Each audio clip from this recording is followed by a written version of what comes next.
going to need to go back for a psych eval because this guy's he's fixing to kill somebody. He's fixing to. I hope you catch hot lead in the face, motherfucker.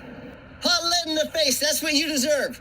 Empty a magazine into like a crowd of people, of random strangers. I mean, this guy is not mentally stable.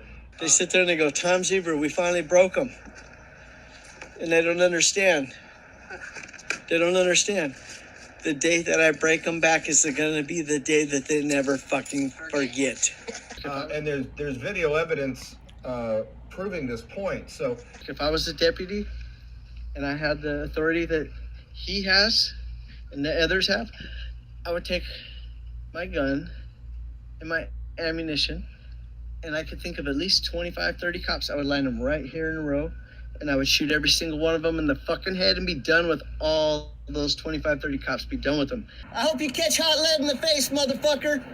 Hot lead in the face. That's what you deserve.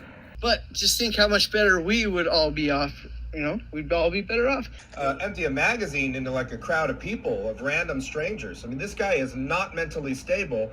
They will never forget the day that I break them back.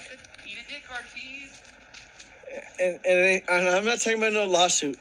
I'm talking about the day that your family goes to your fucking funeral and everybody's like, oh my God, it couldn't have happened. He's so sweet. He's so good.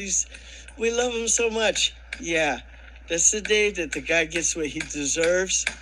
I hope you catch hot lead in the face, motherfucker. And there's video evidence proving this point. So I thought that's all I did. I personally think he should be hung from a bridge. I'm